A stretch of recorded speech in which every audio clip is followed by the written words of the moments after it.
do?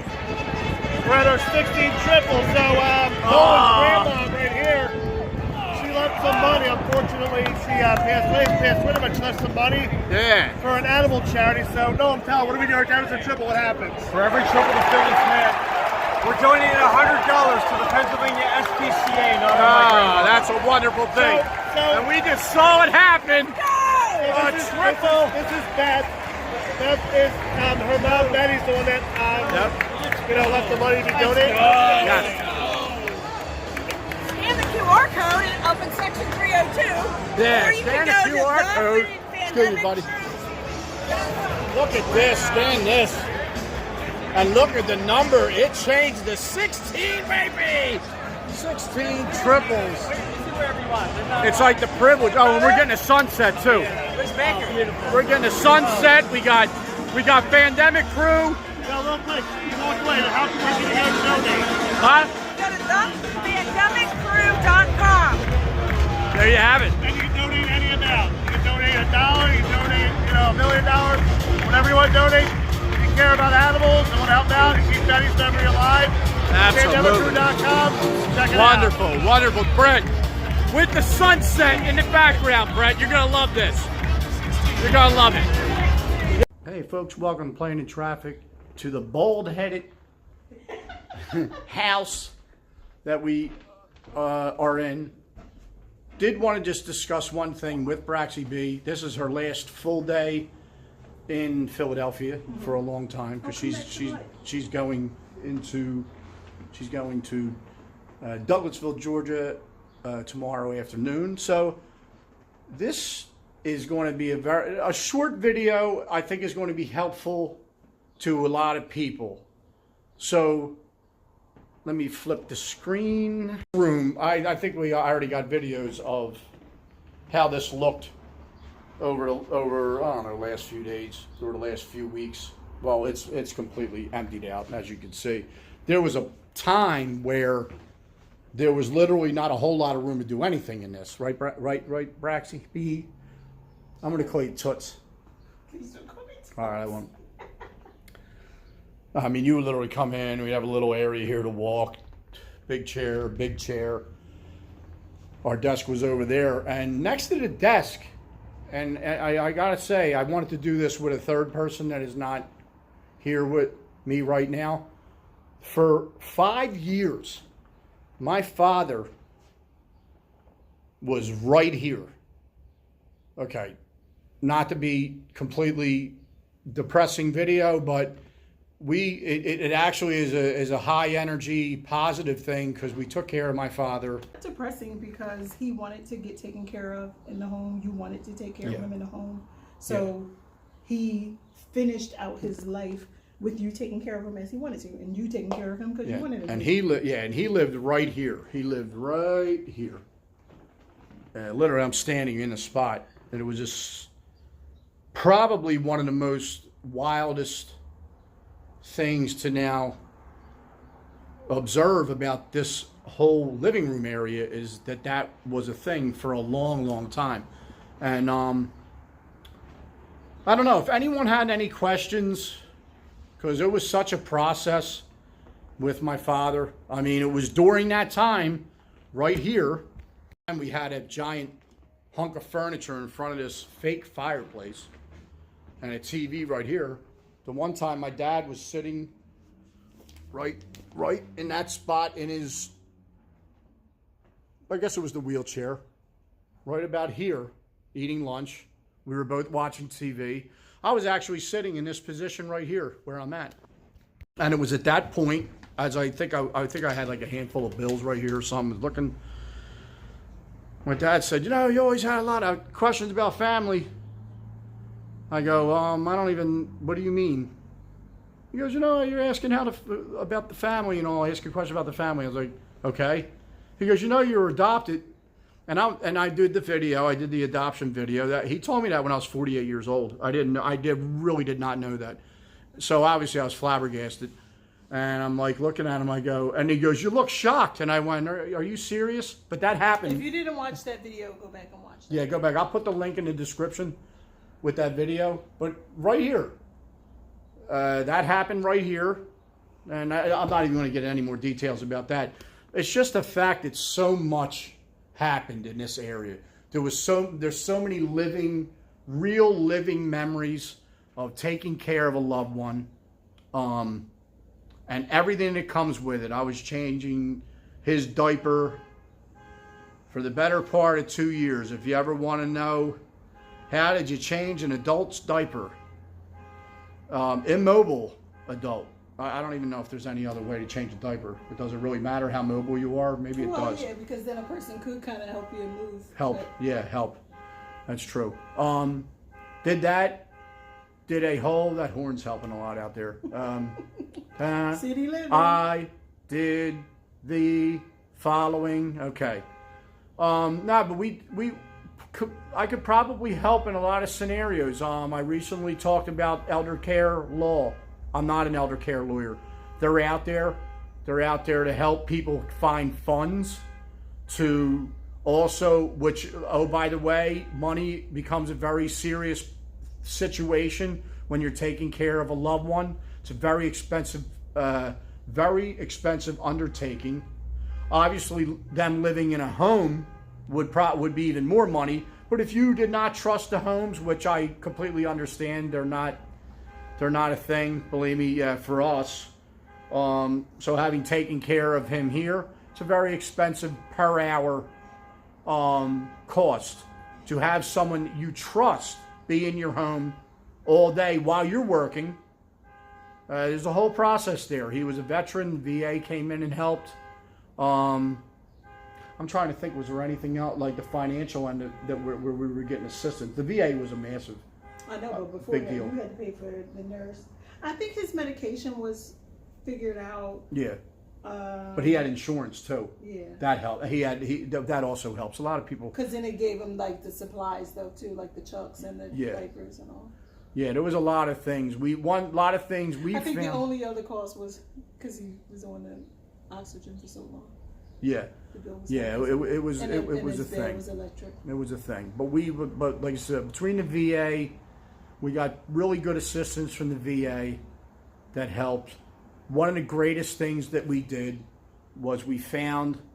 I really wanted to have Leah here. I'm going to say Leah's going to get this video. She was our angel. She was our angel, and it took us many people to find Leah, to find the person that had the absolute heart. She was amazing, and those people are out there. They're out there. They truly want to care for your loved one. We feel like family. We hear all the horror stories. A lot of them are happening in the homes. In hospice if you homes. think about it, stuff that he liked, like snacks, we would buy. I mean, we both grocery shop and would get him what he likes. But Leah noticed, oh, he likes this is it. She would buy stuff. You would try to reimburse her. No, I know he likes it, and she would bring different snacks that she knew he was into. Yeah. My aunt visited one time and gave him olives, which he liked. So then Leah was getting olives for him. She just was very. But those people. Special. The thing I really feel in my heart, those people are out there. We have to find them. You want to be that person to find that person. You want to be someone, you send out positive vibes, and sooner or later you're going to find that right one. And Leah was that person for us. She worked with us for many years. I'll be quite honest with you. She worked for another company, was getting paid by another company. I offered her a better deal. I don't care. I offered her a better deal to just come work directly for me. You get paid more and get appreciated a whole lot more than where she was working at. And that's how that relationship started. And every year I try to give her more money. But at the end of the day, I will never forget her. I talk to her. I try to call her. I just call her, okay? And just to see how she's doing, because she left a mark on me and our family that we'll go to the grave with, because because we don't get to meet those people that often. Yeah. And it was a matter of how many people you let in your home to help you care. If you work, we both had full-time jobs, you're going to need to maintain the work, maintain the pay, and then find somebody to come in here on the hours you're not here that you could trust with your whole home and your loved one.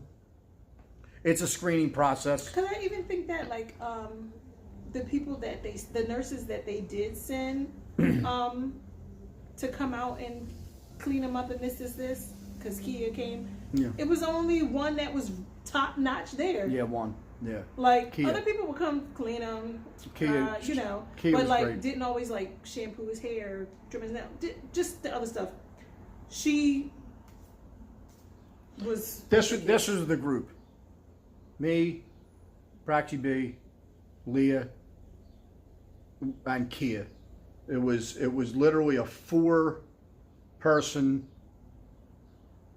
It was that was the village. There was other people involved, but those 4 people made my dad's life as great as it possibly could be. Which if you're doing home hospice, that's what we're talking about here today. Home hospice. And it's a huge undertaking.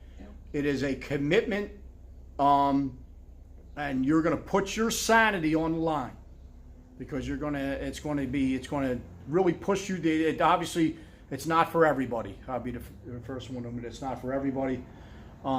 It's one of those things where for us, it's something we always wanted for our parents, Right, to like my mom not be was alone at home. in She a wanted hospital. to be at home. So, I mean, you try to, for me anyway, I try to honor what the person wants.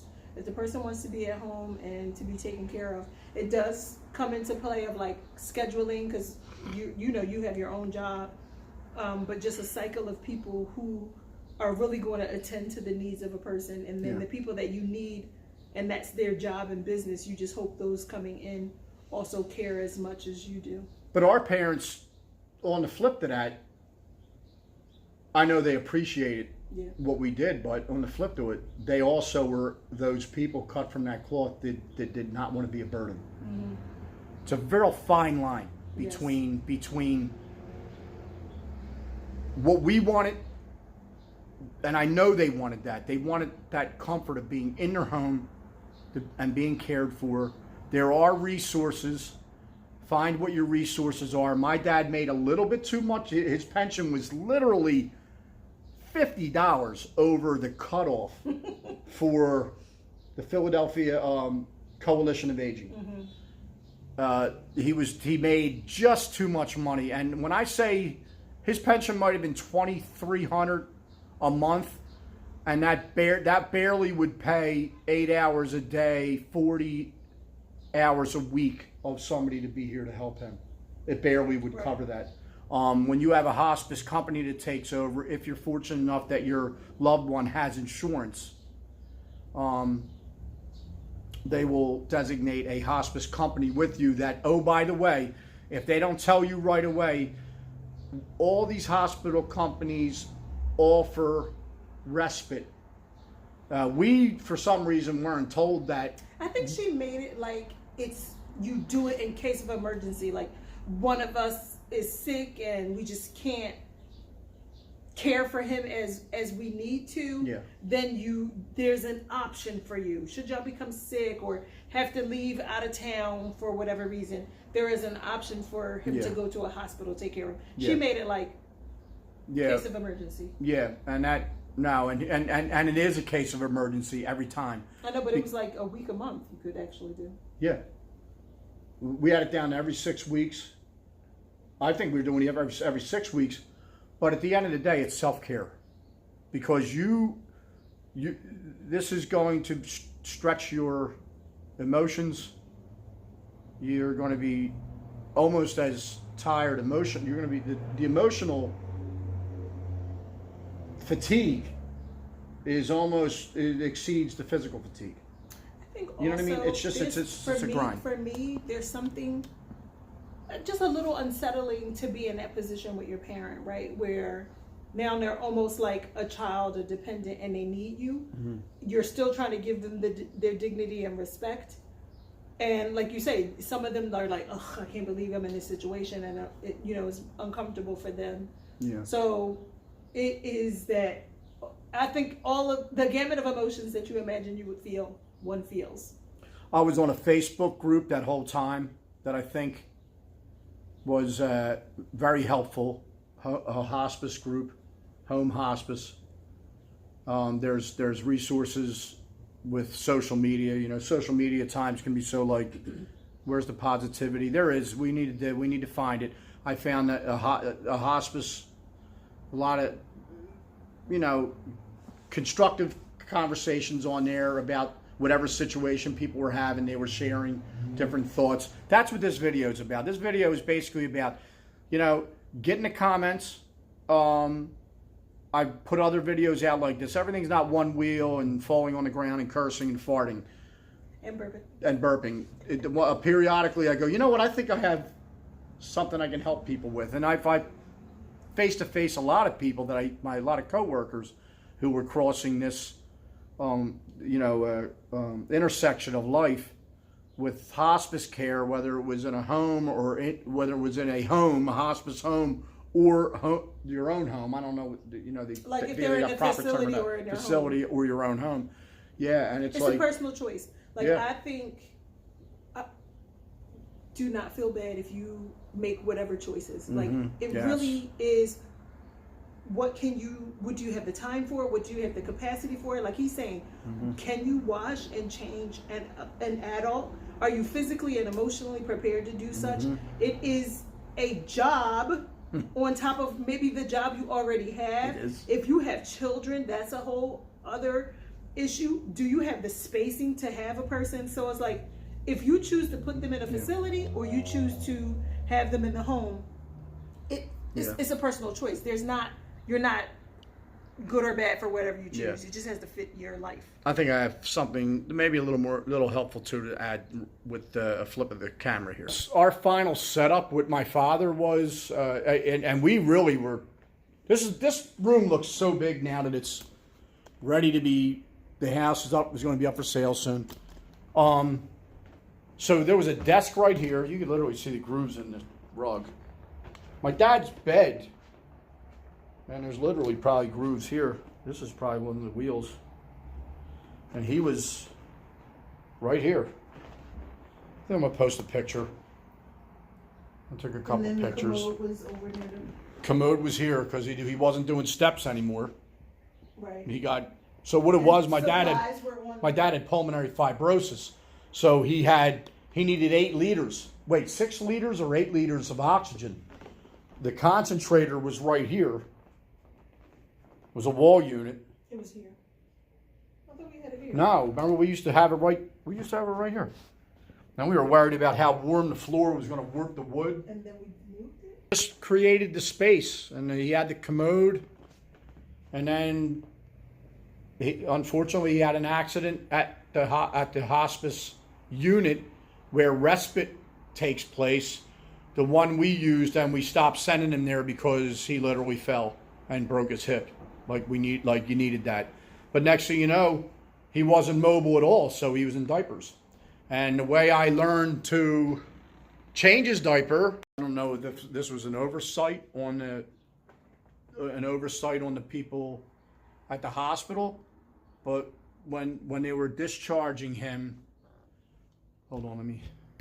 Yeah, so when they discharged my father from the hospital from me after his broken hip, I ended up learning how to change his diaper because when I was in his room, I actually saw them changing the diaper by looking at this glass picture they had on the wall. I don't know if it was an oversight on their part, but they didn't actually give me at least a proper instruction how to change a 180-pound, 190-pound male's diaper.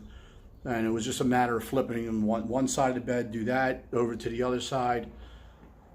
So, folks, I just wanted to share this with everybody. If you wanted to share your thoughts in the comments, I would love to hear either your experience. If you had any questions that we can help you with, we absolutely would love to. Definitely a community here for that.